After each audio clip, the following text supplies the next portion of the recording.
अगर तुम अपनी दुनिया को बदलना चाहते हो तो उसका सिर्फ एक तरीका है, अपनी नजर को बदलो।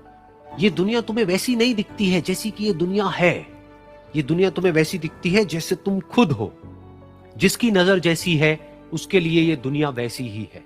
एक बार की बात है, एक बहुत बड़ा नेता एक साधु के छोटे से आश्रम में गया, क्योंकि उसने बहुत सुना था उस साधु के बारे में, और उसके मन में आया कि मैं एक बार जाकर के देखता हूं कि लोग इतनी तारीफ क्यों करते हैं उसकी। तो जब वो उस आश्रम में गया तो वहां पर एक छोटा सा कमरा था जहां पर एक कालीन बिछा हुआ था। वहां पर कुछ लोग बैठे हुए थे नीचे और साधु जी सामने बैठे हुए थे। कुछ सवाल जवाब चल रहा था। तो जैसे ही वो अंदर गया, वो अकेला नहीं था, उसके साथ में 4 बॉडीगार्ड्स भी थे। और उसको ये आदत थी कि जहां पर भी वो जाता था लोग अपनी जगह से खड़े हो जाते थे, उसकी तरफ देखते थे, हाथ जोड़ते थे, अपना सर झुकाते थे। लेकिन यहां पर ऐसा कुछ भी नहीं हुआ। साधु ने उसकी तरफ देखा तक नहीं, क्योंकि वो साधु किसी के सवाल का जवाब दे रहे थे। लेकिन नेता को इस बात पे गुस्सा आ गया। नेता को लगा कि ये मेरी बेइज्जती है। तो उस नेता ने साधु की बात को बीच में ही काटते हुए थोड़ा गुस्से से कहा, मैं आपसे कुछ कहना चाहता हूं। साधु ने उसकी तरफ देखा और बोले, आप थोड़ी देर रुकिए, पहले मैं इनके सवाल का जवाब दे लूं, उसके बाद में मैं आपसे बात करूंगा। तब तक अगर आप चाहें तो आप बैठ सकते हैं। बस साधु का इतना कहने की देर थी। नेता का चेहरा गुस्से से लाल हो गया और फिर उसने अपना सारा गुस्सा उस साधु के ऊपर निकाल दिया। अभी तक वो नेता बहुत ही तमीज से बात कर रहा था, यानी कि आप कह करके बात कर रहा था। अब वो तू तड़ाक पे उतर आया।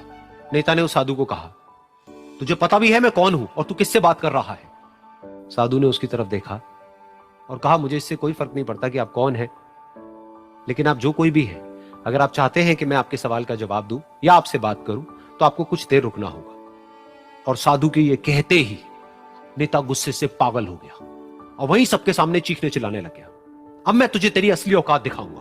तूने मुझसे पंगा लेकर के ठीक नहीं किया है। तुझे पता भी है मैं तेरे बारे में क्या सोचता हूं।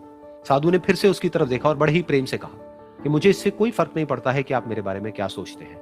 आप जो चाहे वो मेरे बारे में सोच सकते हैं। फिर उस नेता ने बोला कि तू चाहे सुनना चाहता है या नहीं, लेकिन मैं तुझे बताऊंगा यही सबके सामने कि मैं तेरे बारे में क्या सोचता हूं। तू एक बहुत ही घटिया इंसान है। तू कोई साधु नहीं है, तू एक ढोंगी है, पाखंडी है, और यहां पर जितने भी लोग बैठे हैं उन सबको बेवकूफ बना रहा है। तेरा बस एक ही मकसद है कि इन लोगों की जेब में जितना भी पैसा है वो सब तेरे पास में आ जाए। तू अपने फायदे के लिए इन लोगों का इस्तेमाल कर रहा है, और अब मैं तुझे नहीं छोड़ने वाला। तेरा पर्दाफाश करके रहूंगा पूरी दुनिया के सामने। लेकिन उसके इतना बोलने के बाद भी उस साधु के चेहरे पर हल्की सी मुस्कान बनी ही रही। ये देखकर वो और तिल मिला गया और उसने कहा, अब बहुत हुआ, अब मैं यहां 1 मिनट भी नहीं रुकने वाला। लेकिन अभी भी तेरे पास में मौका है। अगर मुझसे माफी मांगनी है या मुझसे कुछ कहना है तो कह सकता है। इतना सब होने के बाद भी साधु बिल्कुल शांत था और उनके चेहरे पर एक मुस्कान थी। उन्होंने अपनी आंखें बंद कर ली। फिर साधु ने अपनी आंखें खोली, हाथ जोड़े और कहा कि मुझे आपसे कोई गिला शिकवा नहीं है। मेरे मन में आपके लिए कोई भी गलत ख्याल नहीं है।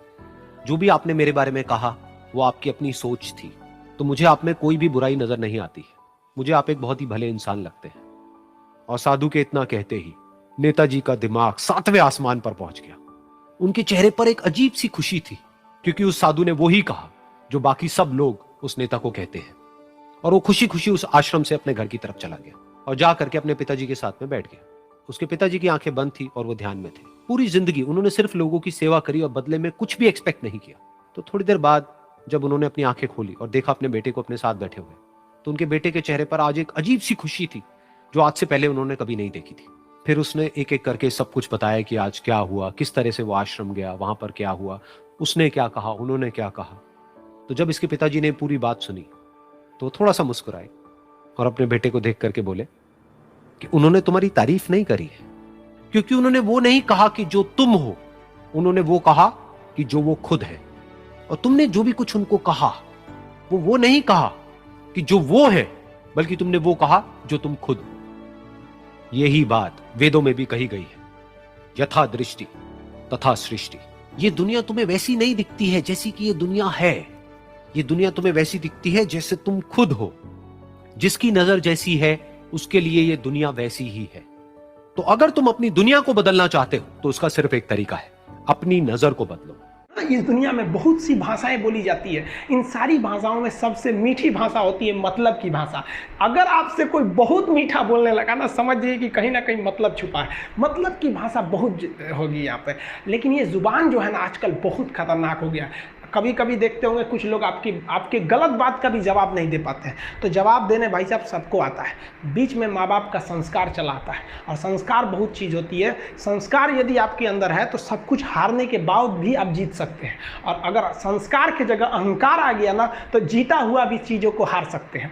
कमज़ोर व्यक्ति ही दूसरे काम का बदला लेता है, लेकिन जो ताकतवर होता है वो माफ़ कर देता है। लेकिन जो बुद्धिमान व्यक्ति होता है वो इग्नोर कर देता है, नज़रअंदाज कर देता है और बच के निकल जाता है। क्योंकि अगर कोई व्यक्ति आपको पहली बार धोखा दिया तो इसमें उस व्यक्ति का गलती है, लेकिन वही व्यक्ति अगर दोबारा धोखा दिया तो इसमें आपकी गलती है। सबसे समझदार होके चलिए और मिजाज में कुछ सख्ती भी रखिए। लोग पी जाते अगर समंदर खारा नहीं होता तो थोड़ा सा सख्ती भी बना के रखना चाहिए। इस दुनिया के कुछ दस्तूर हैं, आप किसी के लिए कितनी भी भलाई कर दे वो याद नहीं रखेगा, ये दुनिया का दस्तूर है। और आपकी गलती को कोई भूलेगा भी नहीं, इसे आप बुरा नहीं मानिए, ये दुनिया का दस्तूर है, इसे आप चेंज नहीं कर सकते। जैसे सूरज पूरब से निकलता है वैसे ही ये चीज़ें होंगी। लेकिन हम आपसे कहते हैं, आप दुनिया में आज कई लोग होते हैं दूसरे को लगते हैं सिखाने, आप क्यों दूसरे को बार बार ज्ञान देने लगते हैं? आप अपने आप को क्यों ज्ञानी समझने लगते हैं? दूसरे को सुधारने की कोशिश मत कीजिए, बल्कि खुद सुधरिए। आपके सुधरने से हो सके कि पृथ्वी से एक बुरा इंसान सुधर जाए। आप समाज में जहां भी रहेंगे तो आपके पास बहुत सारे लोग आएंगे, कुछ गलतियां भी करेंगे, कुछ अच्छा काम भी करेंगे। जब भी किसी की प्रशंसा कीजिए तो पूरी महफिल में कीजिए कि ये व्यक्ति ने अच्छा काम किया। लेकिन अगर किसी की शिकायत या उसकी आलोचना करना है, उसे डांटना है, तो उसे अकेले में समझाइए। और डांटने के बाद उसमें इस तरह से कर दीजिए, उसमें प्रशंसा मिला दीजिए। कोई गलती कर दिया, मान लीजिए आपका छोटा भाई नहीं पढ़ाई किया, गलत कम नंबर लाया, तो उसे डांटिए कि, लेकिन अकेले में डांटिए कि इतना कम नंबर क्यों लाया। फिर उसे उसी में एक पॉजिटिवनेस जोड़ दीजिए, तुम्हारे में इतना मेहनत, हम इसलिए डांट रहे हैं कि तुम कर सकते थे लेकिन क्यों नहीं किए।